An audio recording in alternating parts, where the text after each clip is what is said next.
Hello everyone, welcome to Prakriya Educations. I am Uma Mallikarjuna. This is second out of 7 modules of determinants, and in this module we shall learn about the properties of determinants. Property 1 states that the value of determinant remains unchanged if the rows or columns are interchanged. Or more simpler way, if A is a square matrix, then the determinant of A will be equal to the determinant of its transpose. For verifying this, let me take a determinant. Simplifying this, we get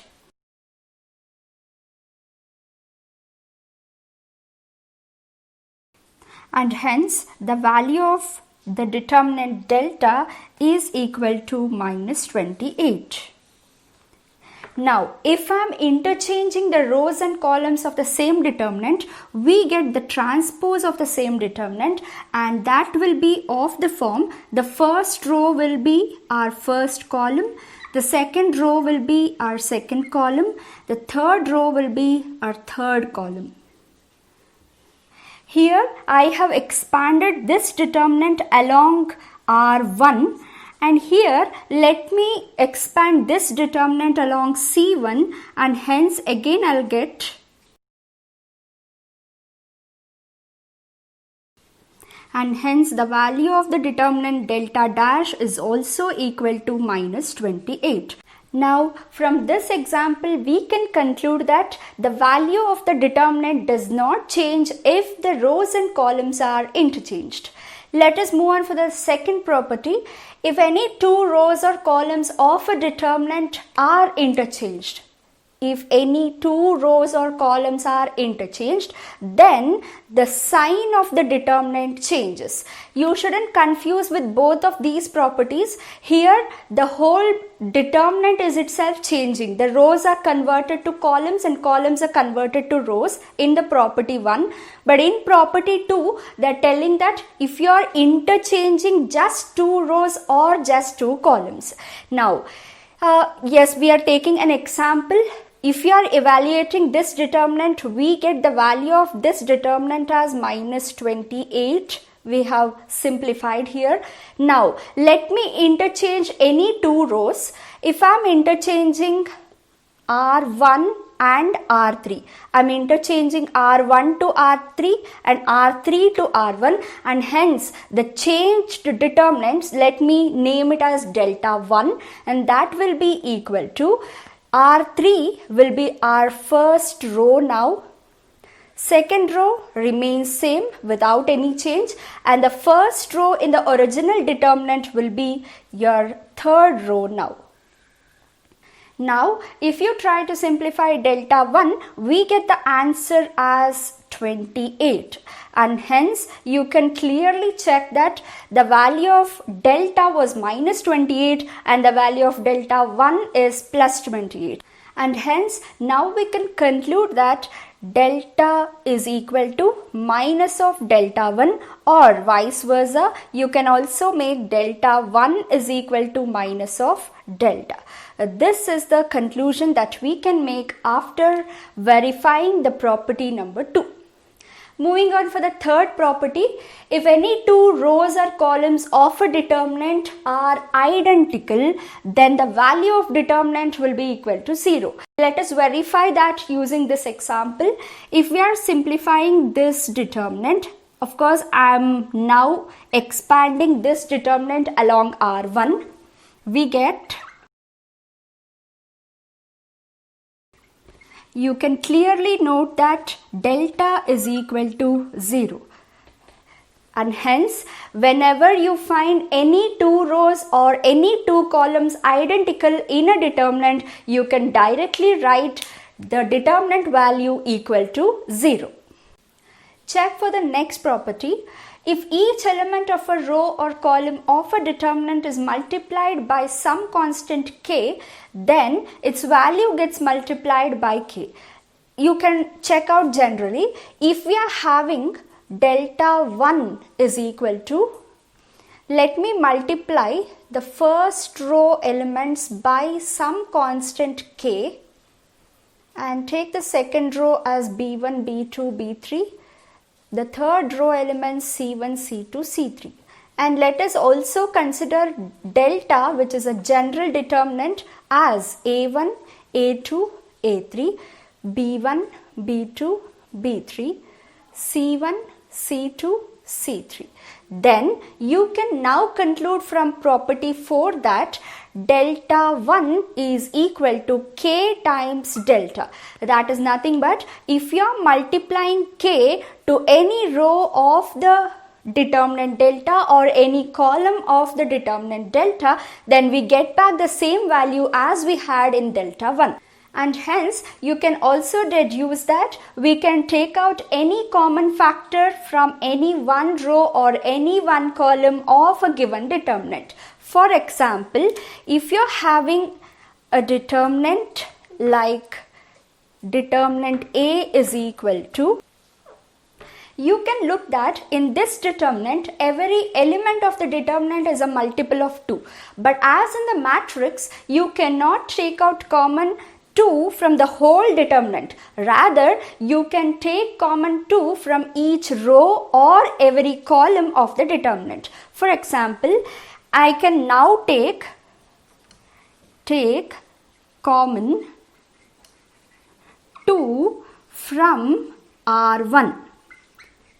Next, I can also now take 2 common from R2 and also 2 again common from R3.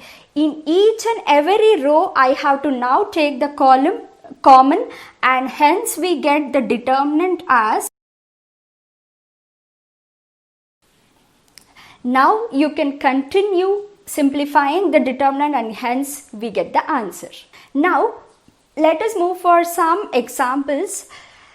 Now if you are simplifying this, again from this determinant I can take out 5 common from R1 but none common from R2 and R3, and hence I just can take common 5 from the row 1, and hence we get delta is equal to determinant of, I am taking out 5 common from R1 and hence we will be left with, and since we can identify that R1 and R3 are identical using the property number 3, you can directly write the value of this determinant equal to 0, and hence the answer will be again equal to 0.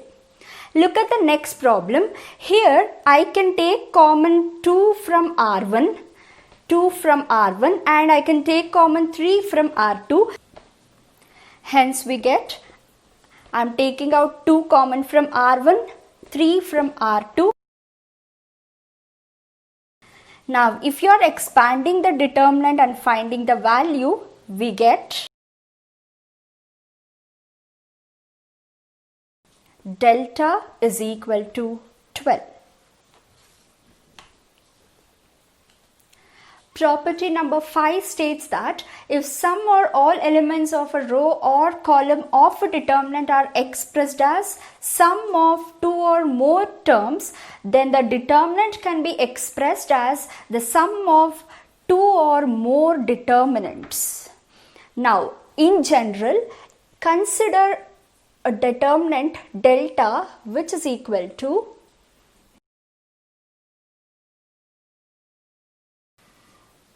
you can see that the terms of R1 is expressed as sum of 2 terms, that is A1 is one term and lambda 1 is another term.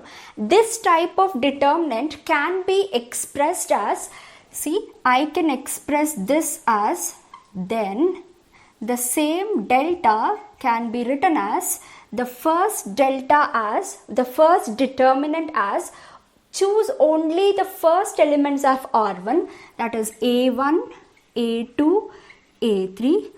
The second remains as it is, as well the third remains as it is, plus the second elements of the R1, and that is lambda 1, lambda 2, lambda 3. The next 2 rows remains as it is. This is how you can express if any row or any column of the determinant are expressed as sum of two or more terms. Any row or column of the determinant is having the sum of any two or more terms, then you can split the whole determinant into two or more determinants. Check for the property number 6. It states that the value of determinant remains same if we apply the operations, these two operations. That is, for example, if you are having delta is equal to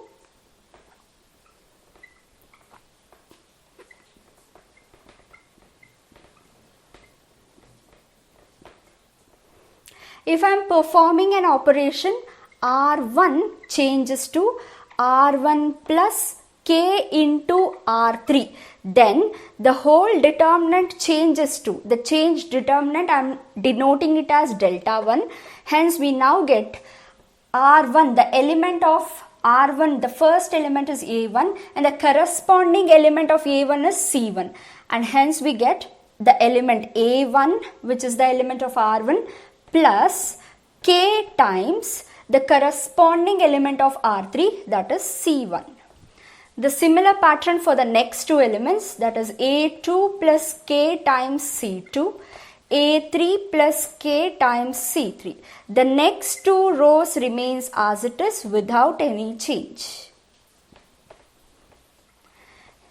If you are performing these operations or these kinds of operations, even then you can now conclude that the value of determinant delta will be equal to the value of determinant delta 1. For more information about elementary operations, kindly check the playlist of matrices, module number 5 out of 6. The seventh property states that if the upper diagonal elements or lower diagonal elements or both are all equal to 0, then the value of determinant is equal to the product of the principal diagonal elements. For example, if you are having determinant A equal to, you can now observe that the lower diagonal elements are all equal to 0, and hence the value of this determinant will be equal to the product of the principal diagonal elements, that is 2 into 5 into 1, and hence the answer will be equal to 10. You can also verify this by expanding the whole determinant in the usual manner. Let us consider another example. Consider determinant B equal to, you can now observe in this determinant that all the upper diagonal elements are equal to 0, and hence again the value of this determinant will be equal to the product of the principal diagonal elements, that is 2 into 10 into minus 2, and hence the value of this determinant will be equal to minus 40. Consider another example. Let us have determinant C equal to, you can now check that all the upper diagonal elements as well the lower diagonal elements are all equal to 0, and hence even now you can write the value of determinant as the product of the diagonal elements, that is principal diagonal elements, and hence we get the value as 20. Look at the next property, the property 8, which states that if A and B are two square matrices of the same order, then determinant of AB can be written as determinant of A into determinant of B. In the next module, we shall solve many problems regarding the properties of determinants. Until then, enjoy doing math. Please don't forget to like, share and subscribe. Thank you.